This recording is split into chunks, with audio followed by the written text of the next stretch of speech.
Voy a seguir compartiendo con ustedes algunos aspectos de mi vida y quiero también decir que aunque este no es un tema bíblico, sí creo que lo que voy a compartir con ustedes lo hago porque nos va a ayudar o puede ayudarnos a saber que Dios es fiel y justo. Y cuando Él nos habla de la manera en que Él nos hable, o cuando nos dice algo que va a hacer en nuestra vida, se cumple. Dios siempre cumple su palabra. Pero también sucede que como en la oración, Dios tiene su tiempo. Y el tiempo de Dios para hacer las cosas no es el tiempo de nosotros los seres humanos.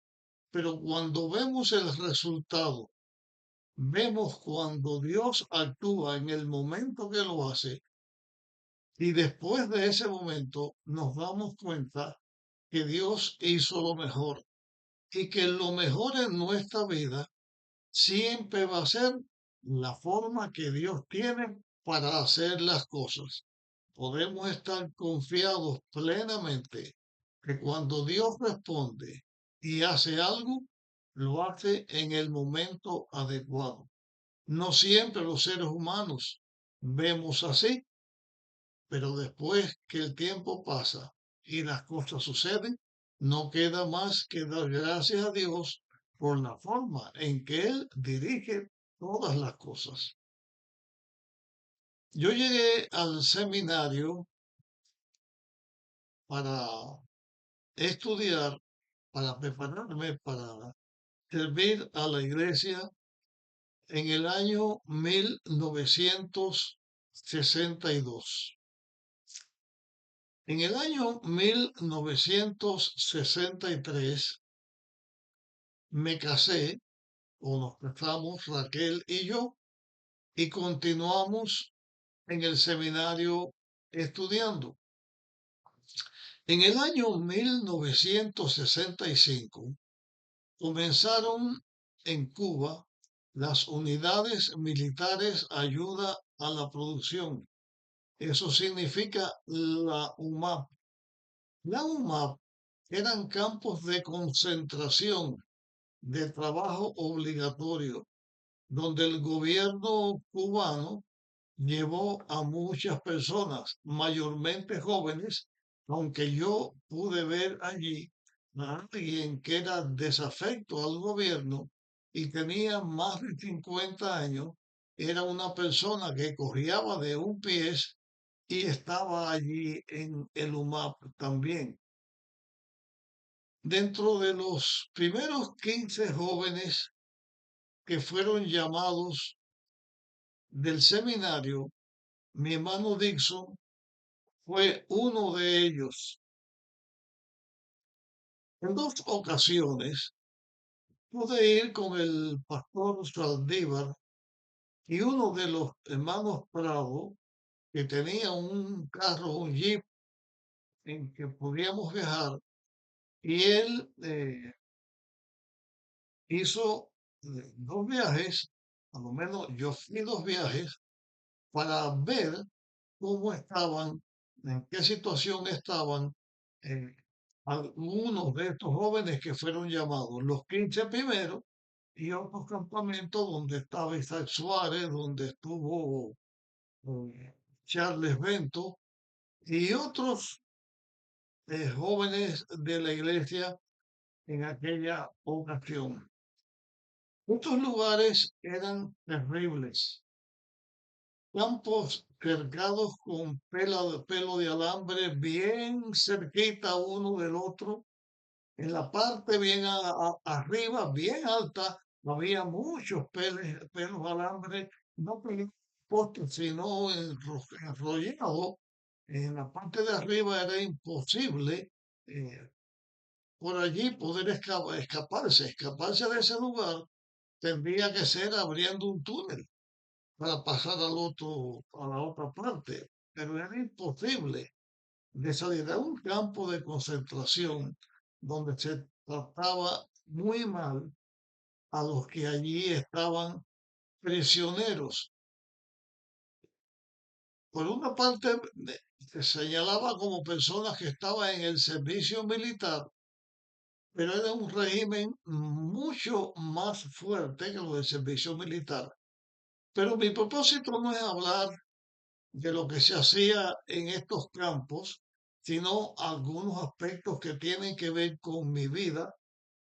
Si fuera a hablar lo que se hacía en esos campos, era algo terrible y también por lo que mi hermano pasó, igual que los demás jóvenes, aunque no todos pasaron la misma prueba porque dependía del jefe que tuviera. Pero antes de seguir hablándole lo que tengo que hablar de mí, voy a mencionarle una de las cosas que le hicieron a estos jóvenes, a estos primeros 15 jóvenes del colegio que fueron llamados. Digo una, porque son muchas, y yo sé muchas de ellas, porque mi hermano estuvo allí y él me contó. Y la que voy a compartir, estos jóvenes estuvieron dispuestos a dar su vida antes de renunciar a su fe en Dios. Como que ellos se mantenían fieles en su fe en Dios, en una ocasión les dijeron que los iban a fusilar. Los llevaron al campo. Estaban en el campo, pero en un lugar más solitario, no en la unidad, sino en otro lugar. Allí les obligaron a cada uno a cavar su propia tumba. Después de cavar la tumba, que la tuvieron que cavar bien hondo, cada uno se situó, porque las tumbas estaban una al lado de otro, cada uno se situó al frente de la tumba donde iban, que habían cavado, donde iban a ser fusilados. Y el pelotón de fusilamiento estaba presente y se hizo toda la ceremonia. Estaban los reos para fusilar, el pelotón de fusilamiento, quien dirigía el pelotón de fusilamiento y las palabras que se decían: atención, preparen, apunten, fuego, en el orden que sea. Pero el fuego que se hizo fue fuego de verdad. O sea, hubo detonación, o la palabra detonamiento, de los rifles con los cuales los fusilaban. Se escuchaba la explosión, pero no eran balas de verdad, sino balas de salva. Pero eso no lo sabían estos jóvenes. Ellos pasaron por esa tortura y por otras más.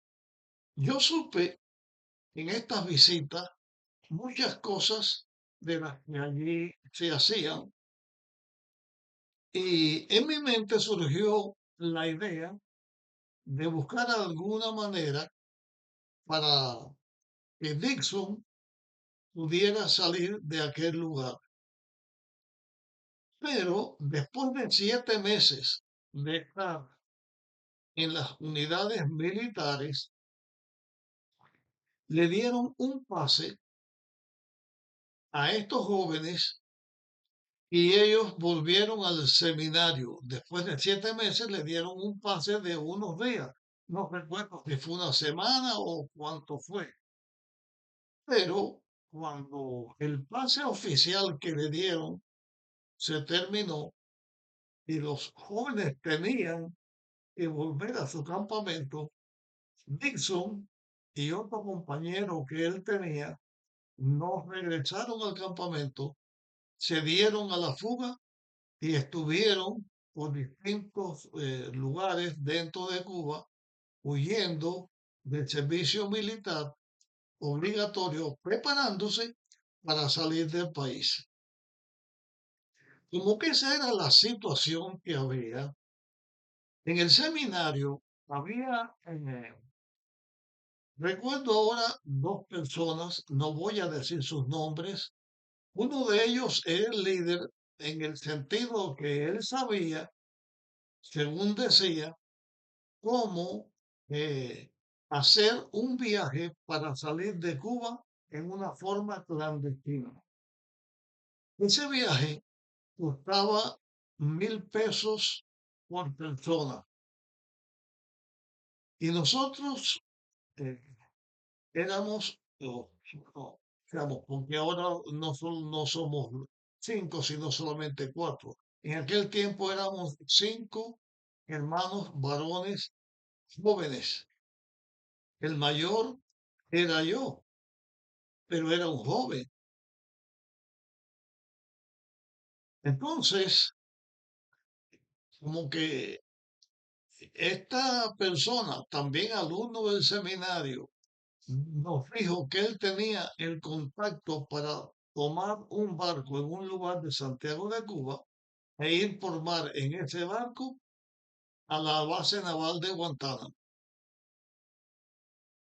Cuando se presentó esta situación, hicimos un viaje, estas dos personas y yo, creo que había otro, lo que no recuerdo ahora, hicimos un viaje a Santiago de Cuba para que él, el que nos estaba dirigiendo en esto, fuera a ver la persona que en Guantánamo tenía la relación para nuestra salida clandestina del país en ese barco.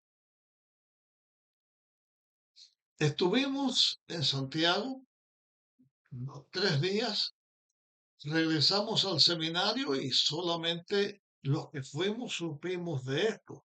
Nadie supo de mi salida eh, a, a Santiago de Cuba, donde estas cosas se concretaron y se puso una fecha en la cual debíamos ir a Santiago de Cuba preparados para irnos del país en una manera clandestina.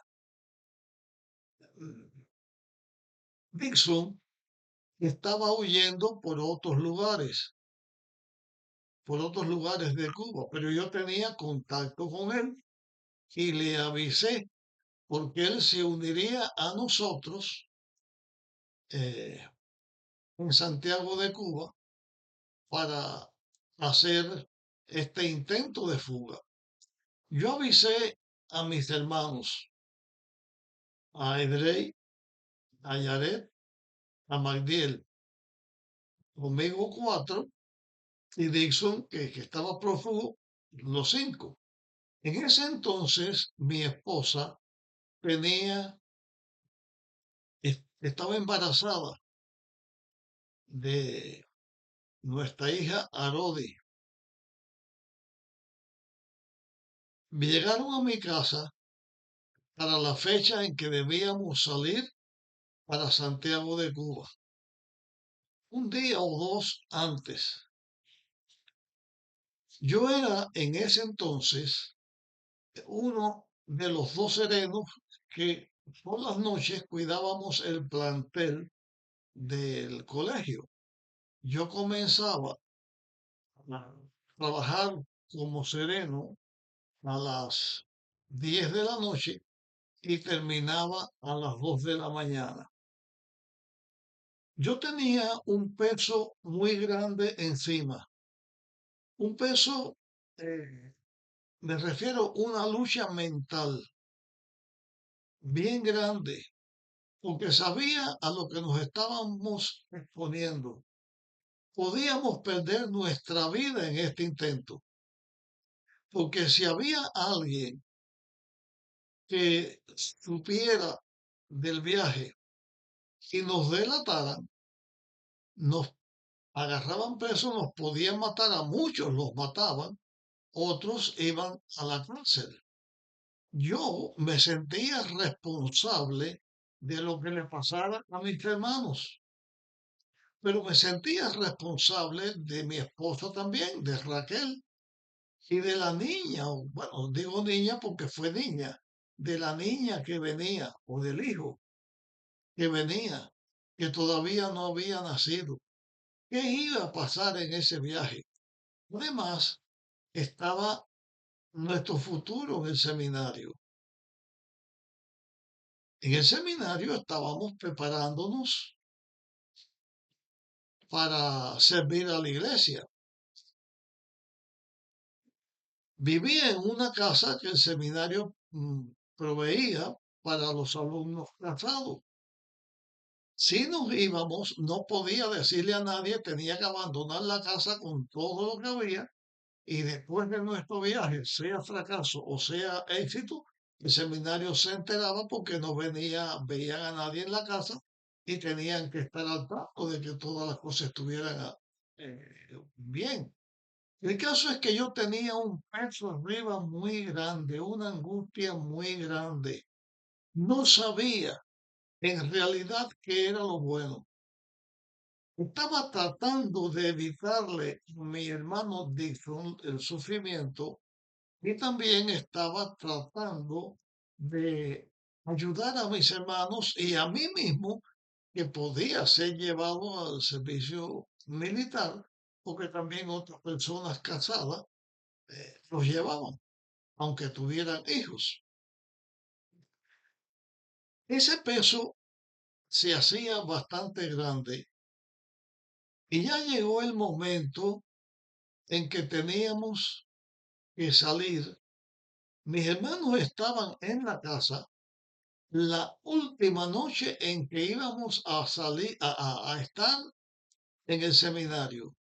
Al otro día, todos íbamos a emprender el viaje.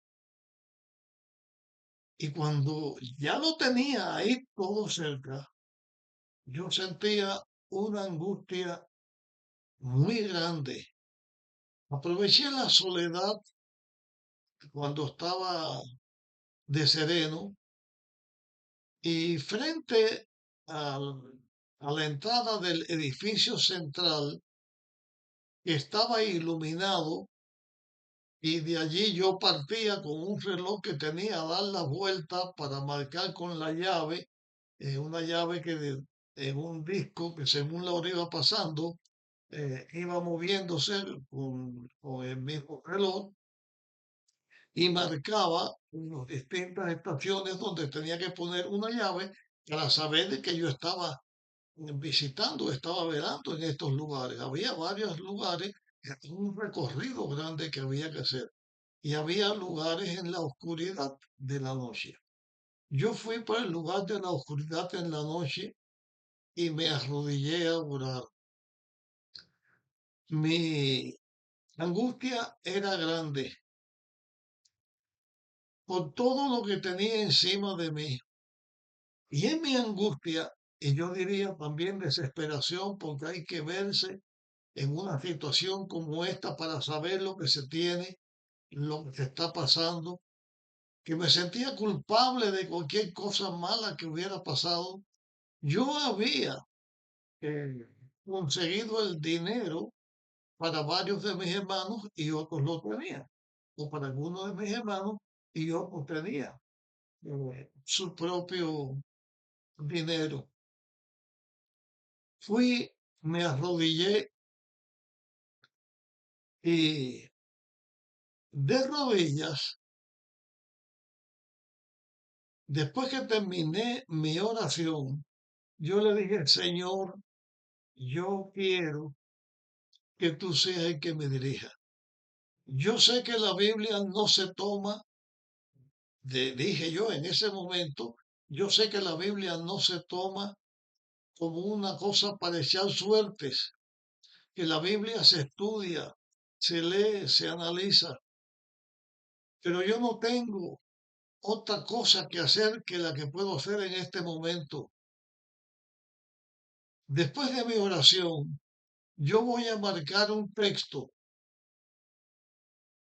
No voy a quitar la mano de ese texto, voy a abrir la Biblia al azar